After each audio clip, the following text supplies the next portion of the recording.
Subscribe करें और bell दबाएं ताकि कोई खबर रह न जाए।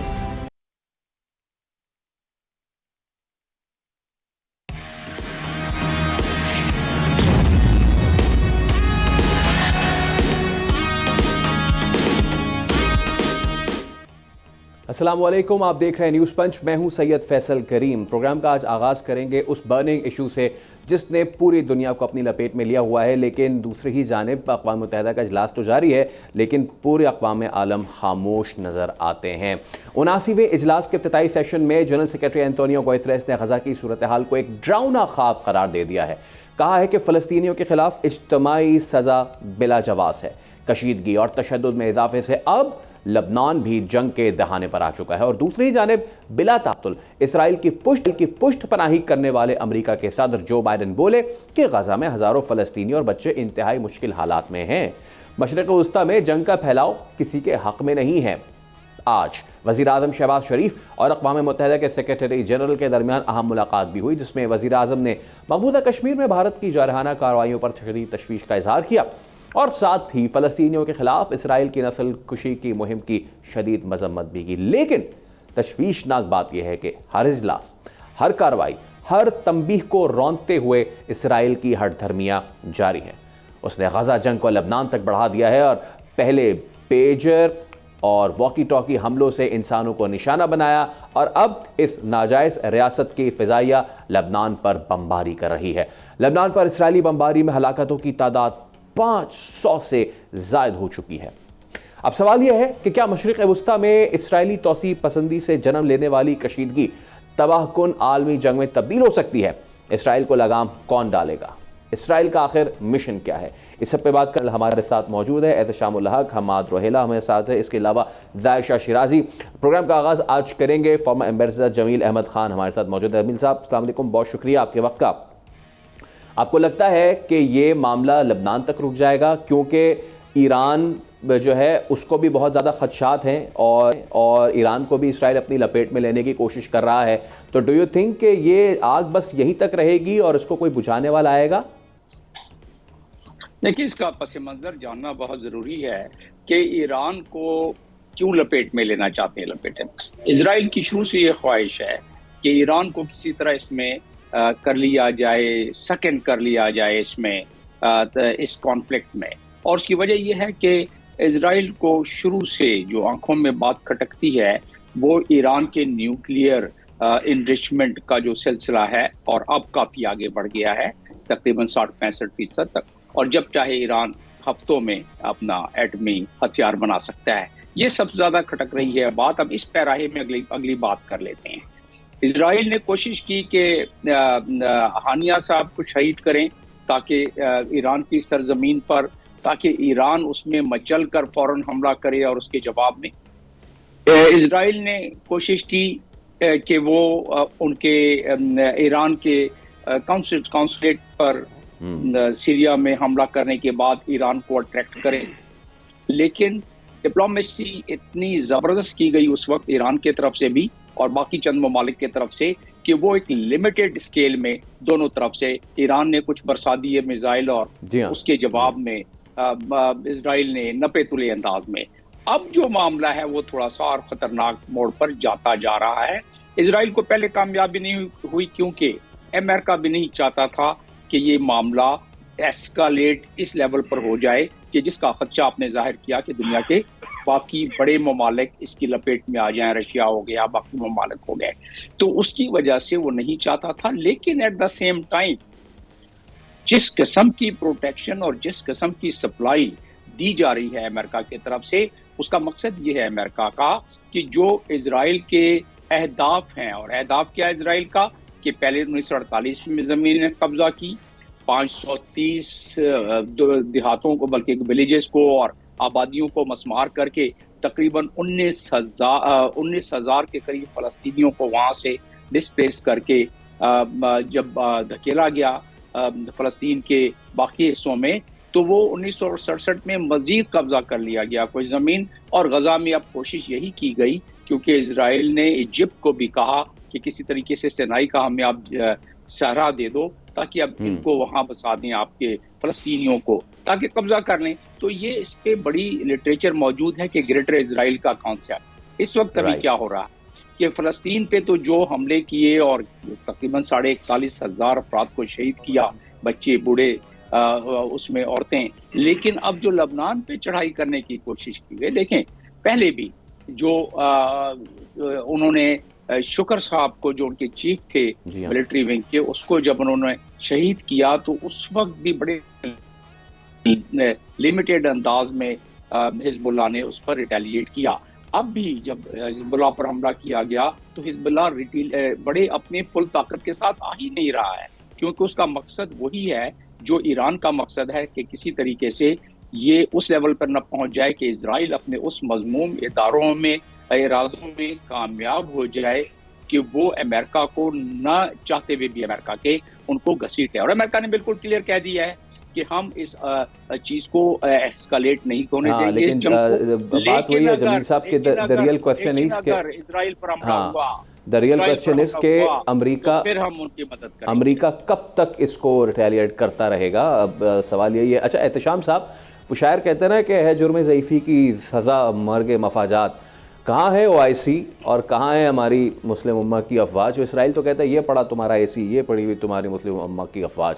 मतलब इतनी बड़ी आबादी, इतने ज़्यादा ममालिक, और ये सब मिल के भी अक़वाम मुत्तहिदा तो क्या OIC में कुछ नहीं कर पा रहे हैं, तो फिर बाकी मतलब हमें तो, माजरत के साथ मैं लफ्ज़ यूज़ कर रहा हूँ, इस्तेमाल कर रहा हूँ, मुस्लिम उम्मा को शर्म आनी चाहिए कि जनूबी अफ्रीका वो इसराइल को आलमी अदालत में ले जा सकता है, हम कुछ नहीं कर सकते। देखिए फैसल, आपने जिक्र किया OIC का, तो लोग आमतौर पे अब ये कहते हैं OIC, मतलब है कि इस तरह उसको लिया जाता है कि टोटली डिफेंस कहें या कहेंगे जी कोई किसी किस्म का क्लाउट उसका नहीं रहा। 54 ममालिक का इतना बड़ा स्ट्रॉन्ग ग्रुप है जिसमें मिडिल ईस्ट के बड़े ज़बरदस्त मुल्क हैं, Saudi Arabia, UAE, Qatar, Kuwait. इसके बावजूद हम देख रहे हैं कि हर चीज़ अनमूव लग रही है उनके पार्ट पे। देखिए अब मुझे तो ज़ाती तौर पे ये लग रहा है फैसल कि ये बाय डिज़ाइन जो है ना, ये मिडिल ईस्ट का नक्शा तब्दील करने के लिए बड़ी तेज़ी से अब काम शुरू हो रहा है। मतलब आप देख लें, अगर आप 7 अक्टूबर पिछले साल जिस तरह गज़ा में लड़ाई शुरू की गई और आज देख लें ऑलमोस्ट साल हो रहा है, यूक्रेन की तरह इनका भी यही ख्याल था कि करके सब तोड़ ताड़ के चले जाएंगे और हॉस्टेज जो हमारे लेके गए हमास वाले वो पाँव पड़ के दे के वापस जाएंगे। लेकिन आप देख लें कि अभी तक हमास रिमेन अनडिफीटेड, और वहाँ पे जिस तरीके से आप देख लें लाखों का जुलूस जलसे निकलते हैं और लोग रो रहे होते हैं कि जी ये हमारे हॉस्टेजेस वापस आए तो नहीं आए। बाय द वे आपने वो क्लिप देखा होगा जिसे मैं नेथनयाहू प्राइम मिनिस्टर टेलीविजन पे झूठा रोना रो रहे हैं और कह रहे हैं कि जी आई एम सॉरी कि अभी तक हॉस्टेजेस वापस नहीं आ सके। तो सवाल यह है कि इतनी खौफनाक बमबारी करने के बाद, 40,000 लोग मारने के बाद भी वो अपने अहदाफ हासिल नहीं कर सके। अब मुझे लग रहा है कि ये बाय डिज़ाइन इसको मिडिल ईस्ट का नक्शा बदलने के लिए इसको फैलाया जा रहा है। अब ये कहा जा रहा है कि लेबनान की ये तीसरी वार होगी, जिस अंदाज से उन्होंने शुरू किया उसी को टारगेट किया है। वही जो मशरक़ी लेबनान का हिस्सा है वादी बका, जिसके साथ आप देख लें बॉर्डर एरिया लगता है आपका शाम का भी, इसी तरह अब वो कह रहे हैं कि इसको फैलाने की कोशिश की जाएगी।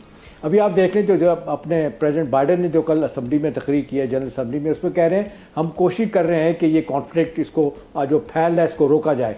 देखिए कोई कोशिश नहीं कर रहे। बरतानिया और अमेरिका जो है ना वो बड़ा वाज़ेह तौर पे इजराइल की सपोर्ट कर रहे हैं, ना सिर्फ सियासी सपोर्ट कर रहे हैं बल्कि उनको बेताशा असला दे रहे हैं। बाय द वे एक और क्लिप भी बड़ा वायरल हुआ आजकल, वो स्टेफ बार्कर जो है बरतानिया के वज़ीर-ए-आज़म, वो पिछले दिनों गए हैं, चंद दिन पहले वाशिंगटन में बाइडेन से मुलाकात करते हैं और वाइट हाउस जाते हुए उनके हाथ में फैसल एक रेड किस्म का जो है ना, रेड टाइप का वो ब्रीफ केस है। वो निशानी है इस बात की कि जब कोई बड़ी लड़ाई करनी हो, कोई बड़े बम गिराने हो, तो वो एक फ़ैसला किया जाता है कि हमने किस तरफ जाना है। चलें वो तो बहुत सारी इसमें बातें हो सकती है, लेकिन अहम इस सब सवाल यही है कि ये अमेरिका और सारी दुनिया कह रही थी कि जी गज़ा का कॉन्फ्लिक्ट रोकेंगे, कोई कामयाबी नहीं हुई। अब ये लेबनान में चले गए हैं, हमास को जिस तरह टारगेट कर रहे हैं, बाकायदा प्रोवोक कर रहे हैं, जिस तरह जमील साहब भी कह रहे हैं कि ये अपना ईरान को भी कोई बीच में आ जाए। लेकिन देखिए इनकी पोजीशन बड़ी कमज़ोर है। माजरत के साथ हमास ने जितने मिसाइल फेंके, बैलिस्टिक मिसाइल फेंका, उसको भी उन्होंने मार दिया रास्ते में इजराइल ने। तो अब सवाल ये है कि अब इसको ये अनचेक जो इन्वेजन हो रहा है मुल्कों का और जिस अंदाज से वो आगे जा रहा है, इसको कोई रोकेगा? बज़ाहिर तो लगता है कोई नहीं। जब ये ताकत का इस्तेमाल ताकत से होगा, बाय द वे बड़ी ज़बरदस्त तकरीर की है तैयब अर्दोगान ने जनरल असम्बली में भी। उन्होंने भी वार्न किया कि सूरत हाल ख़राब हो रही है। उनको भी लग रहा है कि ये ग्रेटर कॉन्फ्लिक्ट में तुर्की को भी घसीटा जाएगा बीच में। तो मेरा ख्याल है ये बड़े सटल तरीके से काम हो रहा है, और जिस तरीके से बरतानिया अमेरिका ख़ास तौर पर इसराइल को सपोर्ट कर रहे हैं, वही जिन्होंने दोनों ने बिल्कुल बेलफेयर डिक्लेरेशन आपने देखे जिस तरीके से हुआ था 47-48 में इसराइल को क्रिएट किया गया था, उन्हीं लाइनों पे अमल करके ये इसको मिडिल ईस्ट साहब आपने ये बड़ी अच्छी आपने बड़ी अच्छी बात किया। अब ये आपने जड़ बता दी बेलफेयर डिक्लेरेशन, और वही लोग हैं जिन्होंने ये करवाया। आज तक वो इसराइल को अपना जो नाजायज़ बच्चा है वो उसको लेके कैरी कर रहे हैं, और सिर्फ कैरी नहीं कर रहे, उसको पूरी सपोर्ट करे ना। अम्माद रोहिला साहब, अक़वाम मुत्तहिदा OIC तो चले, वो तो एक बिल्कुल जिसको माज़रत के साथ होम्योपैथिक है, कोई असर है नहीं उसका। अक़वाम मुत्तहिदा में भी इजलास अभी होंगे, अहम इजलास होगा, उसके बाद गुफ्तु शनीद होगी, तकरीरें होंगी, मजम्मतें होंगी, सारी चीज़ें होंगी, और उसके बाद ये मामला फिर ख़त्म हो जाएगा। Is there any forum in this world, इस दुनिया में कोई ऐसा फोरम, कोई ऐसा प्लेटफॉर्म है जहाँ पे अभी भी कुछ इंसानियत बाकी है, महज़ब दुनिया कोई केस वहाँ ले जाए और इसराइल को किसी तरीके से तो रोके? वॉर क्राइम्स हो गए, ये जेनोसाइड हो गए, ये तमाम क्राइम्स अगेंस्ट ह्यूमैनिटी जो इसराइल ने एक सिलसिला शुरू किया है, ये एक कोई ऐसा दिन आ नहीं रहा जिससे लग रहा हो कि ये सिलसिला थमने वाला है। हर आने वाले दिन से पिछली खबर कम लगती है, और आने वाला दिन ज्यादा गमगीन करके जाता है। जो खबर पड़ी जाती है उससे हर इंसान की रूह लर्ज जाती है। इसराइल कोई भी तफरीक नहीं कर रहा। आप देखिए बमबारी जिस तरीके से की जा रही है, आपकी बातें बिल्कुल दुरुस्त हैं, जैसे मेरे दोनों सीनियर से फरमाया कि जो इसराइल कर रहा है, कब्रिस्तानों तक को नहीं छोड़ा। स्कूलों अस्पतालों के ऊपर तो पहले बमबारी की जा रही थी, अब तो कब्रिस्तानों के ऊपर भी बमबारी की गई है, उनको भी नहीं छोड़ा गया। कोई तफरीक नहीं की जा रही। बच्चे हों, बूढ़े हों, औरतें हों, बुजुर्ग हों, बिला तफरीक उनके ऊपर गोलियां चलाई जा रही हैं। 16,000 के करीब बच्चे इस जंग की नजर हो चुके हैं। UN खुद गाजा को बच्चों का कब्रिस्तान कहकर पुकार रहा है। एक खबर मैंने पढ़ी थी, उसके मुताबिक एक गाड़ी जिसके अंदर एक 9 साल का बच्चा मौजूद था और एक 15 साल की बहन उसकी मौजूद थी, उसके ऊपर, उस गाड़ी के ऊपर 335 गोलियां चलाई गई हैं उनको मारने के लिए। ना सिर्फ ये कि 335 गोलियां उनको मारने के लिए चलाई गई हैं, बल्कि जो 2 पैरामेडिक आए हैं कि अगर किसी की सांस चल रही है तो उनको बचा लिया जाए या कोई एड दे दी जाए, तो उनको भी मार दिया गया है। यही सिलसिला लेबनान की तरफ जाता हुआ दिखाई दे रहा है। आपने जो फिगर दी थी, मेरे ख्याल से 1600 के करीब जख्मियों की फिगर दी थी, मेरे पास शायद चंद घंटे बाद की फिगर है 1835 हो चुकी है जख्मियों की फिगर, और मरने वालों की तादाद 569 थी जो मेरे पास लेटेस्ट फिगर आई थी। मुझे नहीं पता, शायद अब तक खुदा ना खासा बढ़ ना गई हो। इस तमाम कॉन्डक्ट के पेश नजर, जो आपका सवाल है ICJ के ऊपर, इस तमाम कॉन्डक्ट के पेश नजर जब ICJ में ऑर्डर दिया जाता है कि सदर्न गाजा के ऊपर आप ऑपरेशन रोक दें, तो लीगल कमेंटेटर्स, पॉलिटिकल कमेंटेटर्स को पहले से मालूम होता है कि इस ऑर्डर का कुछ भी नहीं होगा, इस ऑर्डर को कोई कंप्लाई नहीं किया जाएगा। ऐसी सूरत हाल में लोगों का ये तासुर, आपका तासुर, मेरा तासुर बिल्कुल ये जायज बनता है कि क्या बैनुल अक़वामी कवानीन सिर्फ इसलिए बनाए गए हैं कि लोगों को सस्ती कॉफी मिल जाए और कॉफी की ट्रेड ज्यादा इजीली हो जाए, ट्रेड के मामला को देखा जा सके, टैरिफ के मामला को देखा जा सके? अगर ऐसा नहीं है तो उन्हीं बैनुल अक़वामी कवानीन के नीचे जब ICJ बनाई जाती है और वो 26 जनवरी का गालिबन ऑर्डर पास करती है और कहती है कि यहाँ पर जेनोसाइड को रोका जाए, हर सूरत रोका जाए, यहाँ ह्यूमैनिटेरियन एड पहुंचाई जाए और इकदाम हमें बताया जाए 1 माह के बाद कि क्या इकदाम किए गए, हमें रिपोर्ट दी जाए, तो उस ऑर्डर को क्यों हवा में उड़ा दिया जाता है? बल्कि ना सिर्फ हवा में उड़ा दिया जाता है बल्कि हमलों में मजीद शिद्दत आ जाती है, जिसकी वजह से मार्च के महीने में दोबारा उन्हें कहना पड़ता है कि सेफ जोन जो डिक्लेयर किए हुए हैं, खुदारा उनको तो छोड़ दो। ये राफा गवर्नरेट का जो मामला है, वहां पर भी इन्होंने लोगों को इकट्ठा करके ये कह के कि यहां पर आप सेफ हैं, वहां पर गोलाबारी शुरू कर दी थी। बिल्कुल। तो ऐसे में सिक्योरिटी काउंसिल को सामने आना चाहिए, इन ऑर्डर्स को इंप्लीमेंट कराना चाहिए। लेकिन जिस सिक्योरिटी काउंसिल का वीटो मेंबर अमेरिका बैठा हुआ है, वहां पर कैसे सिक्योरिटी काउंसिल को इसराइल के खिलाफ इस्तेमाल किया जा सकता है? अमेरिका के होते हुए तो ये नहीं होगा। जैसे अमेरिका ने अपने खिलाफ 1980 में सिक्योरिटी काउंसिल को इस्तेमाल नहीं होने दिया और खुद ही अपने खिलाफ जो फैसला आया था उस पर वीटो कर दिया, जो उसके ऊपर एक इशू आया था जिसमें उसने पैरामिलिट्री ग्रुप, कॉन्ट्रास्ट नामी पैरामिलिट्री ग्रुप को सपोर्ट करने का फैसला उसके खिलाफ आया, तो उसके खिलाफ इन्होंने वीटो कर दिया। तमाम लोग तब भी पूछ रहे थे कि ये कैसे इदारा है जहां पे मुल्जिम खुद ही मुंसिफ बन के बैठा हुआ है। ICJ सिक्योरिटी काउंसिल को तो ये मानते हैं अमेरिका, ICC को तो जिसको नहीं मानते, उसके बारे में, इंटरनेशनल कोर्ट ऑफ क्राइम के बारे में, तो ये अपने अंदर कानून साजी कर रहे हैं अपने मुल्क में कि आईसीसी के एम्प्लॉइज और एसोसिएट के खिलाफ सैंक्शन लगाई जा सकती हैं। तो ऐसी सूरत हाल में कंप्लायंस ऑर्डर्स की कैसे कराई जाएगी, वो नामुमकिन हो जाएगा। लगता है ऐसे कि कोई अफ्रीकी मुमालिक, कोई युगांडा जैसा हो तो फिर कंप्लायंस हो जाती है। मैं एक स्टैट आपके सामने रखना चाह रहा हूँ आईसीसी के अंदर, आखिरी एक स्टैट अगर आपके सामने रख दूं, आईसीसी में अभी तक 32 ट्रायल्स हुए हैं, जिनमें से 6 की कन्विक्शन हुई है। 6 के 6 लोग स्याफाम है, अफ्रीकी मुमालिक हैं। कोई कमजोर मुल्क होगा तो उसके खिलाफ कंप्लायंस हो जाएगी, कोई ताकतवर होगा। माइट इज राइट जो है वो इस वक्त अपने जोबन पर है। जाहिर शाह शिराजी, इस वक्त में जो इसराइली अखबार है हारित्स, उसको मैं देख रहा हूँ और उसमें एक शोरो होगा ये मचा हुआ है कि हम आ भी करते हैं तो हो जाते हैं बदनाम, वो कत्ल भी करते हैं तो चर्चा नहीं होता। आज सबसे बड़ी हेडलाइन ये है कि जी लेबनान की तरफ से पहली बार तारीख में वस्त इसराइल पे मिसाइल हमला हुआ, जिसको आयरन डोम ने तबाह कर दिया। प्रॉब्लम यह है कि हम ब्यूरोक्रेटिक जो डिप्लोमेटिक सतह है उस पर तो ऑब्वियसली कुछ हो ही नहीं सकता। हम अस्करी तौर पे कुछ नहीं कर पा रहे, हम बड़े बड़े प्लेटफॉर्म से कुछ नहीं कर पा रहे।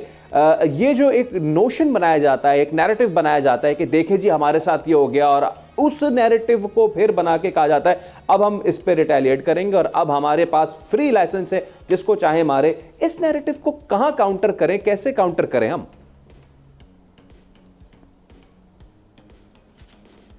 फैसल शुक्रिया। जरा थोड़ी बहुत डिस्कशन की जितना मैं सुन सका हूँ हमारे तीनों मौजूद पैनलिस्ट की बात। देखिए, ये तो यूनाइटेड नेशंस सिक्योरिटी काउंसिल और यूनाइटेड नेशंस के चार्टर के नीचे बाकायदा जेनोसाइड हो रहा है, फलस्तीनियों का नहीं, मुसलमानों। और ये आज की बात नहीं है। मेरे ख्याल में कि जो न्यू वर्ल्ड ऑर्डर चेंज हो रहा है, आप क्यों इस बात पर हम डिस्कस कर रहे हैं कि जनाब ह्यूमन राइट्स की बात है, अमेरिका ये कर रहा है और वीटो इस्तेमाल कर रहा है, ये तमाम चीजें इसमें देखें वो लोग जो फंडामेंटलिस्ट अप्रोच के साथ जिस तरीके से नैरेटिव बिल्ड किया गया ना, वो दुनिया के अंदर एक एक्सट्रीमिस्ट इस्लाम पर। तो आप मुझे देख लें कि इस वक्त जितनी भी तबाही हुई है वो कहाँ पे हुई है। आप ओवरऑल देखें तो मेरे ख्याल तमाम के तमाम इस्लामी ममालिक हैं, चाहे वो इराक था, चाहे वो अफगानिस्तान था, वेपन ऑफ मास डिस्ट्रक्शन निकाले, फिर उन यहाँ पे अलकायदा और उसको हंट करते रहे। ये दुनिया के अंदर ये नैरेटिव इसमें कोई दूसरी नहीं है। मुसलमान मुल्कों को मेरे ख्याल में ये OIC का प्लेटफॉर्म और ये बाकी चीजें, खासतौर पर जो हमारे अरब ममालिक हैं, उनकी हठधर्मी और उनकी नालायकी की वजह से आज हम इस जगह पे पहुंच चुके हैं। और ये मेरे ख्याल में 1 by 1 होगा। दूसरा जो हम बार बार बात करें कि जी गजा के अंदर ये हुआ, अब लेबनान के अंदर है, कल उर्दन के अंदर होगा। आप देखें जोलान की पहाड़ियों से लेकर यहाँ तक, और जो अब इस वक्त जिस तरीके से लेबनान को प्रेशराइज किया जा रहा है, रीजन ऑब्वियसली है कि ये वो एरिया छोड़ दे जो कि लिंक अप करते हैं, जहाँ से खर्चा है कि शायद ईरान और उसको, और खास खुसूसी तौर पर जिस दरिया की बेल्ट है, तो ये तो बिल्कुल प्लान चीजें चल रही हैं। तो आपके ख्याल से United nation security council, America या उसके इत्तेहादी क्यों इसराइल को रोकेंगे? जब तक मैं समझता हूँ कि इसराइल अपने अहदाफ हासिल नहीं करता, और अहदाफ के अंदर उसके बाकायदा एक्सटेंशन प्लान, एक सुलेमानी की तामीर है, बाकी तमाम चीजें आप देख लें कि क्या कुछ हो चुका है। इसमें तो कोई दूसरी राय नहीं। ये आपको हिस्टोरिकली भी ये चीज एस्टेब्लिश्ड है, और शरई लिहाज से जो कि हमारा बिलीफ है, वो तमाम चीजें होती रही, और हम बैठ के इसको डिप्लोमेटिक फ्रंट के ऊपर और सफारती फ्रंट के ऊपर और इंटेलेक्चुअल फ्रंट के ऊपर डिस्कस कर रहे हैं। देखिए, इस वक्त जितनी पॉलिसीज हैं आपकी, अब इसमें कोई दूसरी राय नहीं है कि वो सिर्फ और सिर्फ आपके इस्लामी मुल्कों के अगेंस्ट है। आज ईरान की बारी है कि ईरान का क्या होगा। आपको लिटमस टेस्ट दे दिया, गजा के अंदर जो कुछ किया, रब्बा के अंदर जो कुछ किया, ये तमाम एक लिटमस टेस्ट तक इस्लामी ममालिक जो मरे हुए हैं और उनके अंदर कोई दमखम नहीं है जो कि वो किसी इशू के ऊपर उठा सकें। जब सऊदी अरब और दूसरे ऐसे ममालिक जो कि दरपर्दा इसराइल की हिमायत कर रहे हैं, कंडेमनेशन से तो कुछ नहीं होगा। आज ये गजा में हुआ, फिर उर्दन में होगा, फिर लिबिया के अंदर है, फिर इजिप्ट को टारगेट किया जाएगा, और आप ईरान को इससे मुबरा नहीं कर सकते। तो कल नहीं तो परसों मेरे ख्याल में कुछ अर्से के अंदर आप ईरान बिल्कुल इन्वॉल्व होंगे। और देखिए, मेरे ख्याल में आपका पाकिस्तान भी शायद इससे दूर इसलिए नहीं रहेगा कि आप इसराइल के जो पहले वज़ीर-ए-आज़म थे, उनका तो बाकायदा एक ऑन रिकॉर्ड स्टेटमेंट है कि पाकिस्तान एक ऐसा मुल्क है जो इसराइल के लिए कभी भी खतरा हो सकता है। आज IMF आपको क्यों कंट्रोल करने की कोशिश कर रहा है? रीजन ऑब्वियसली ये है कि आपका मिसाइल प्रोग्राम उसकी नजर में, आपका न्यूक्लियर प्रोग्राम उसकी नजर में। ईरान तो दूर की बात है कि जब तक वो डिक्लेयर स्टेट बनेगा और जब तक वो इसराइल के लिए खतरा बनेगा, लेकिन पाकिस्तान एक बहुत बड़ी पावर है जो कि शायद एक इसराइल के एक बहुत बड़ा खतरा तस्वर किया जाता है उनके बकौल। तो मेरे ख्याल में ये समझता हूँ, देखिए आपके इस्लामी ममालिक को और आपके जो एंटी अमेरिकन ब्लॉग्स हैं, खासतौर पर रशिया, चाइना और दूसरे ममालिक, उनको सोचना होगा कि आया वो एक लोन सुपर पावर को अलाउ करता है कि वो इस तरीके से मुसलमानों का कत्लेआम करे। ये एक बड़ा अहम सवाल है और अब सोचना इस बात के ऊपर होगा। दूसरी तमाम बातें अब साइड पर रख लेनी चाहिए। मैं इतना मतलब एक्सट्रीमिस्ट व्यू नहीं देना चाह रहा, लेकिन मेरे ख्याल में असल कहानी यही है कि इसराइल अपने एक्सपेंशनिस्ट डिजाइन पे कभी नहीं रोकेगा जब तक आप उसको बाय फोर्स नहीं रोकेंगे। कैसे रोकेंगे? डिप्लोमेटिक सतह पे भी ट्रेड टाइज आपने कट डाउन करने। This is no extremist view in my view, because अगर मुझ पे हमला हो रहा है तो ये मेरा हक है कि मैं उसको डिफेंड करूं। डिफेंस का तो इन ममालिक को इख्तियार होना चाहिए। जमील साहब, आखिरी कमेंट मैं आपसे लूंगा। We have got 40 seconds. US elections हो जाने के बाद क्या ये हमले रुकते हुए नजर आ रहे हैं आपको?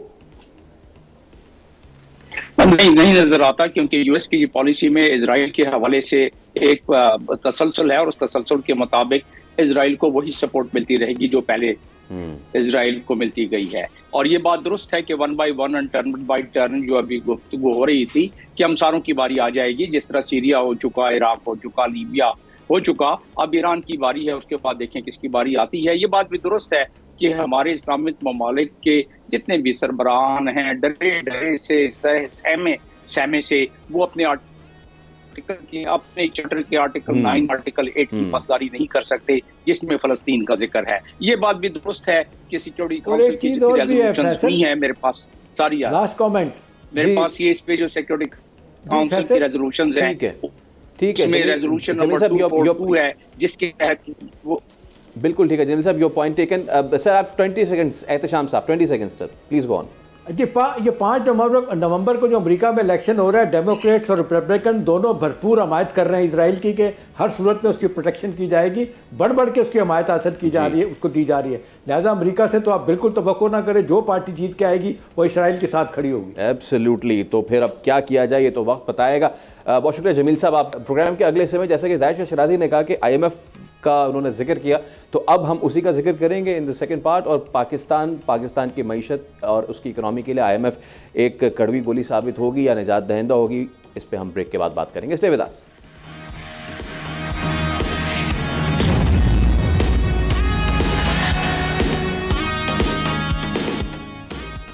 Welcome back. अब जिस तरह बीमारी में चारों नाचार कड़वी गोली खानी पड़ती है, बिल्कुल उसी तरह कमज़ोर मईशत को सहारा देने के लिए IMF का कर्ज प्रोग्राम लेना पड़ता है। अब इस प्रोग्राम को हासिल करने के लिए हुकूमत ने अपनी मेहनत की। हमने आवाम ने भी टैक्सेस, महंगी बिजली समेत कई सख्त शराइत का कड़वा घूंट पिया ताकि मुल्क की मईशत मुस्तहकम हो सके। अब माली साल 2023-24 की पहली सहमाई का जायजा लीजिए। पहली मस्बत पेशरफ्त आई IMF के महाज पर। हुकूमत और IMF के दरमियान $7 अरब के कर्ज प्रोग्राम का स्टाफ लेवल मुआहदा 12 जुलाई को हुआ था, जिसे एग्जीक्यूटिव बोर्ड की जानिब से बाकायदा मंजूर किया जाना था। और इस दौरान एग्जीक्यूटिव बोर्ड के मुतादिद इजलास हुए। उसमें घबराहट की बात यह थी कि पाकिस्तान का मामला शामिल नहीं किया गया था, लेकिन अब फाइनली ये पहला मौका है कि पाकिस्तान के कर्ज पर गौर किया जा रहा है। और वज़ीर आज़म शहबाज शरीफ का इस हवाले से कहना है कि IMF की कड़ी शराइत थी जिन्हें हमने पूरा कर दिया और अब ये मुआहिदा हतमी मराहिल में है। यही नहीं, वज़ीर आज़म ने चीन, सऊदी अरब, मुत्तहिदा अरब इमारात जो हमारे दोस्त ममालिक हैं, उनके दिल की अतः गहराइयों से शुक्रिया अदा करते हुए कहा कि भाई इनके ताउन के बगैर ये मुमकिन नहीं था।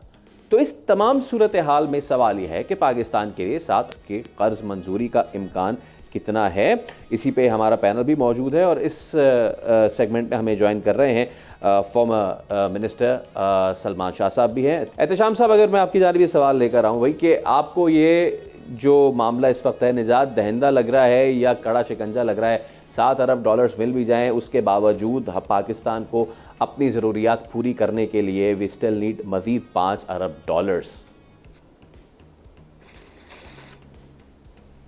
देखिए फैसल, बुनियादी सवाल तो यही है कि हमने ये समझदार से कैसे निकलना है कि हमारा डिफ़ॉल्ट भी ना हो, अल्लाह ना करे। टेक्निकल डिफ़ॉल्ट तो लोग कहते हैं बहुत पहले हो चुका है और हमेशा ये बात आती है कि शायद हमें ये ब्रेक पे रखेंगे, कभी भी नहीं करने देंगे। लेकिन 2-3 चीज़ें बड़ी अनहोनी हुई हैं जो हमारे IMF के प्रोग्रामों में कभी भी नहीं फैसल हुई। ये 23वां प्रोग्राम है, 24वां प्रोग्राम हम लेने जा रहे हैं। 37 माह का प्रोग्राम है $7 बिलियन का।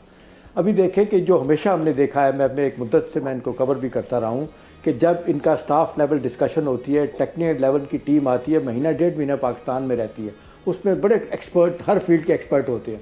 वो फिर फैसल क्या करते हैं कि अपनी रिपोर्ट देते हैं जाके स्टेट बैंक के लोगों से मिलने के बाद, ministry of finance, industry, private sector, फिर वो जब मुतमईन हो जाते हैं फिर वो रिपोर्ट देते हैं कि जी हम पाकिस्तान सारी शराइत कंप्लाई कर रहा है, हम समझते हैं कि पाकिस्तान को ये पैकेज दे दिया जाए। उसके बाद एग्जीक्यूटिव बोर्ड 2-4-6 दिन के बाद मिलता है और हमेशा क्लियर हो जाता है। लेकिन इस दफ़ा 2 माह हो गए, पौने 2 महीने इसको क्लियर नहीं किया गया, और बावजूद इस बात के कि सारी शराइत मानी गई, सारी उन्होंने जो बातें कह दी थी, इसके बावजूद नहीं दिया गया। उसमें सियासी शराइत भी हैं, थोड़ी सी उस पर भी आ जाते हैं। लेकिन अहम सवाल यह है कि हमने क्या किया। देखिए ना, जिस तरीके से $12 बिलियन की ये फाइनेंसिंग गैप था और ये रोल ओवर करना था इन्होंने, और $2 बिलियन का फाइनेंसिंग गैप था, वो रोल ओवर हो गया। बड़ी हद तक यकीनदानियाँ उनको करा दी गई कि चाइना, उसके बाद UAE, सऊदी अरब, कतर ने कर दिया, फिर $2 बिलियन भी हमने अरेंज कर लिया। उसके बाद आखिर में हमने $600 मिलियन एक यूरोपियन बैंक से 11% इंटरेस्ट रेट पे भी लिया, वो भी हो गया। अब सवाल ये है कि इंटरेस्ट पे इंटरेस्ट पाकिस्तान के ऊपर चढ़ता जा रहा है, और ये पाकिस्तान में पहली मरतबा, मैं आपको बताऊं, IMF जो पाकिस्तान के साथ कर रहा है, हमेशा उनका 0%, 0.5%, 1% से ज़्यादा उनका इंटरेस्ट रेट नहीं होता जहाँ भी दुनिया में जाते हैं। इस दफ़ा इसका $7 बिलियन का 5% इंटरेस्ट रेट है, तो बहुत ज़्यादा है। एक तो ये है कि ये शराइत हमने जो कबूल की, उसके बाद ये इंटरेस्ट रेट हुआ, लेकिन हम क्योंकि फंस गए हैं, जकड़ दिया गया, और वाकई जो को कहते हैं नाक रगड़वा के ये सारी उन्हें शराइत बनवाई हैं, उसके बाद यहाँ पे आए। लेकिन अभी जो 3-4 चीज़ें हो गई, वो कहते थे कि जी आपका $9 बिलियन आपका रिजर्व है, ठीक है, ये तकरीबन 2.5 माह की इंपोर्ट के लिए काफ़ी है। इन्फ्लेशन आ गई है, नीचे आ गई है, 6.9% पे आ गई है, 9.6% पे आ गया है। लेकिन स्टेट बैंक आज कह रहा है कि जी पूरे साल में ये 11% से ज़्यादा होगी। ठीक है, करंट अकाउंट जो सरप्लस हो गया है। फिर हम देख रहे हैं जो आपका अल्लाह भला करे, एक्सचेंज रेट भी बड़ा बेहतर हो गया है, करते से डॉलर रुपी पैरिटी ठीक चल रही है। और फिर इसके बाद अब देख रहे हैं कि कुछ और मामला भी ठीक हुए, लेकिन रेवेन्यू शॉर्टफॉल हमारा पिछले माली साल में भी रहा, इस दफ़ा भी हमारा लग रहा रहेगा। अब सवाल यही है कि जी क्या ये सब कुछ मानने के बाद आगे क्या होगा। एक चीज़ क्लियर है जो आप सवाल कर रहे हैं कि ये IMF को कहते हैं clean bill of health to the economy, जब वो कर देते हैं तो ये एक clean bill of health to the economy हो जाता है। उसके बाद world bank, Asia development bank का भी आ गया, रिपोर्ट भी आई है, वो भी $1 बिलियन देने के लिए तैयार है।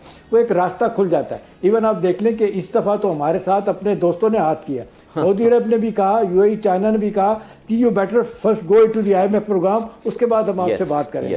अब देखें, सऊदी अरब के तो क्या कहते हैं, फाइनेंस मिनिस्टर ने कह दिया था साल पहले, 1.5 साल पहले डेवॉस में कि हम पाकिस्तान को कैश कभी भी नहीं देंगे, हम उनसे बात करेंगे इन्वेस्टमेंट के हवाले से, मुझे वो कर रहे हैं। अच्छा, तो हमारी अपनी कोताहियां हैं, बिल्कुल हमारी अपनी, और इन्होंने हमारा बेड़ा गर्क किया। Absolutely, absolutely. सलमान शाह साहब भी एक बार फिर हमारे साथ आ चुके हैं। सलमान साहब, वी आर बीइंग टोल्ड कि ये इंशाल्लाह पाकिस्तान के लिए आखिरी IMF का प्रोग्राम होगा, इसके बाद ज़रूरत नहीं पड़ेगी। Do you agree with that? नहीं, आई डोंट थिंक ये सही बात है, क्योंकि ये सिर्फ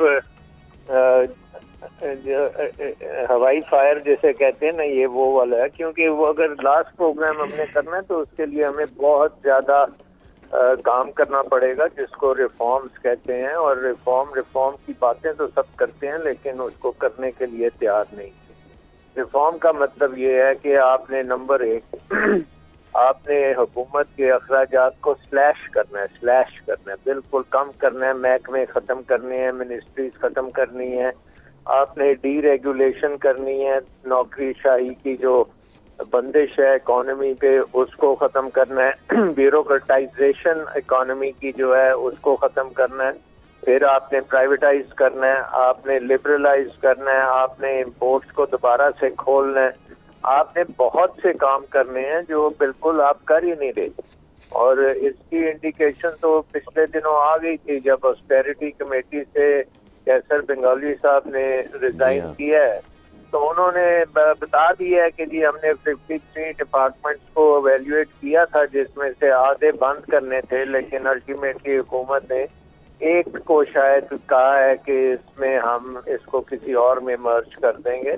तो आई थिंक सीरियस बिल्कुल कोई नहीं है, ना किसी को पता है कि क्या करना है और ना करने के लिए तैयार है। बिल्कुल।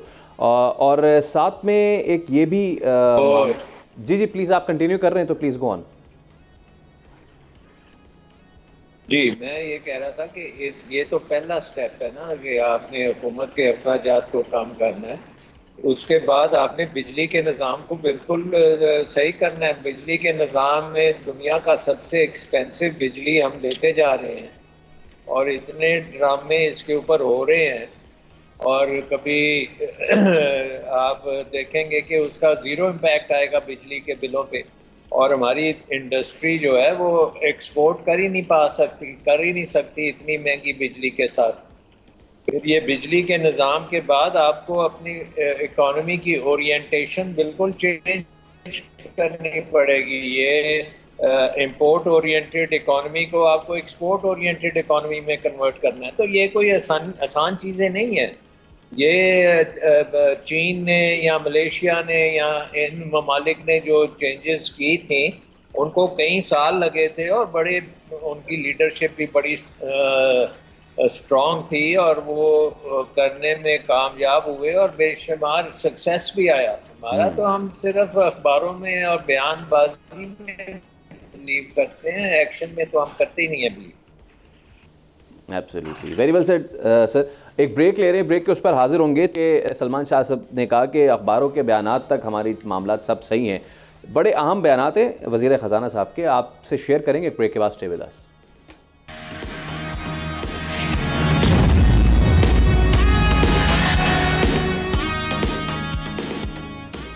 Welcome back. अच्छा, हम्माद रोहेला साहब, ये बयान है ताज़ा वज़ीर ख़जाना साहब का। अफराते ज़र सिंगल डिजिट में है, करंट अकाउंट खसारा काबू में है, ज़र मुबादला के ज़खायर 26 माह की बुलंद तरीन सतह पर पहुँच चुके हैं। भाई रावी जो है सब चैन ही चैन लिख रहा है, फिर इतनी अफरा तफरी क्यों है सर? अच्छा सवाल है जी, पूछने का भी तरीका बहुत अच्छा है। बहरहाल इस बात को देख के मुझे तो परेशानी होती है कि अगर हमें चंद माह का रिलीफ मिल भी रहा है तो उसके बाद हम क्या करेंगे। जैसे अली ने लास्ट एपिसोड में कहा था कि हमने तो पैसे वापस करने कोई नहीं है, रोल ओवर हो जाएगा। हालात देख के, ट्रेंड देख के उनकी बात बड़ी दुरुस्त लगती है और खौफनाक लगती है कि ये मामला यूं ही चलते रहेंगे। खुदारा हमें देखना चाहिए, सोचना चाहिए कि आखिर हमने कर्ज अगर लिया है तो उसको वापस कैसे करना है, हमारा रोड मैप क्या है, हमारी स्ट्रैटेजी क्या है।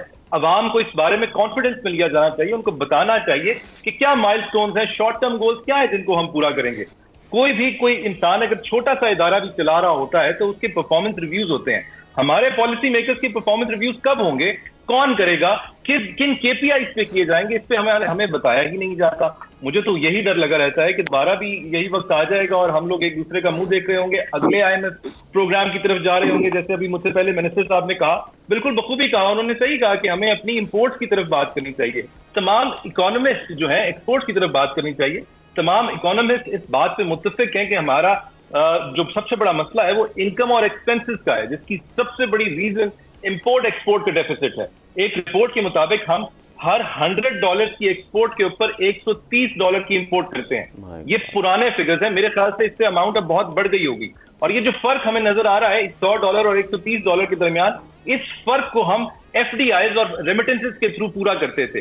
जैसा मैंने कहा कि ये पुराने फिगर हैं थोड़े, तो शायद जितने रेमिटेंसेस हमारे नीचे गए हैं, FDIs को में हम स्ट्रगल कर रहे हैं। मेरे ख्याल से अब हालात इससे बहुत ज्यादा मुख्तलिफ हो चुके हैं। अगर हम अपनी इंपोर्ट की बात करें, हमारा सबसे बड़ा इंपोर्ट तेल का इशू है, और हम अपने तेल को मुल्क के मुख्तलिफ हिस्सों में पहुंचाने के लिए तेल ही का इस्तेमाल करते हैं, ट्रक्स के थ्रू उनको पहुंचाया जाता है। एक्सपर्ट्स का कहना है कि अगर हम ये ट्रक्स के थ्रू पहुंचाने की बजाय रेलवे का इस्तेमाल करना शुरू कर दें तो 20% तेल की बचत की जा सकती है हमारे लिए।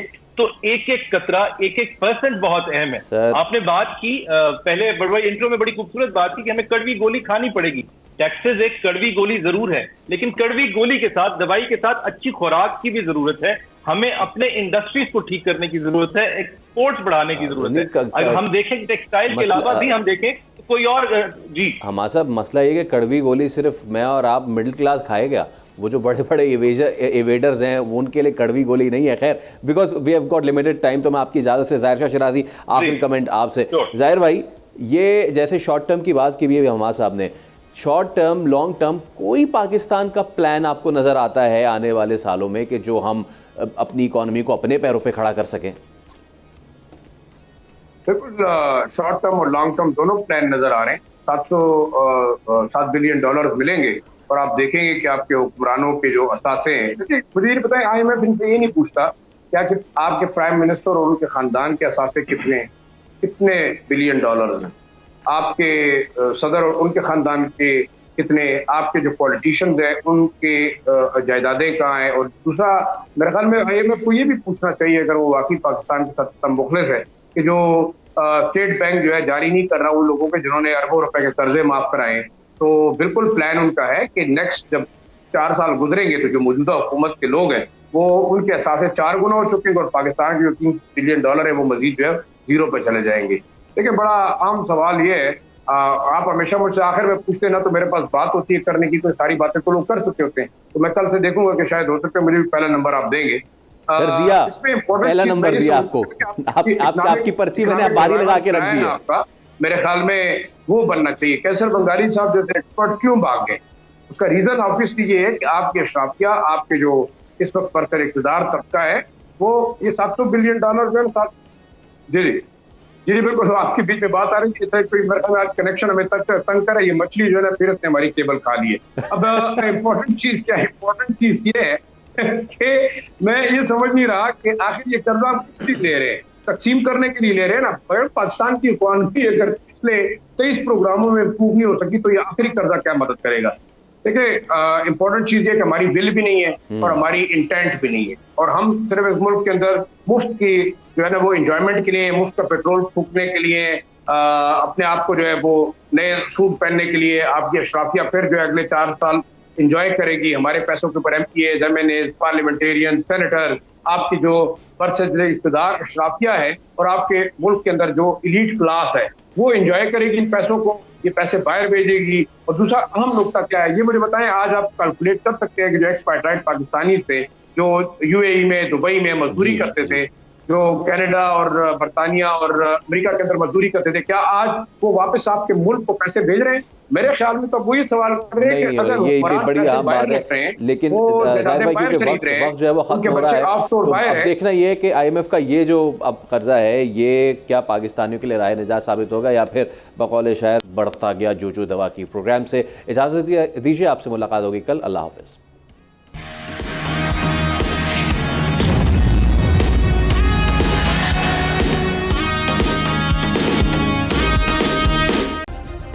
सब्सक्राइब करें और बेल दबाएं ताकि कोई खबर रह न जाए।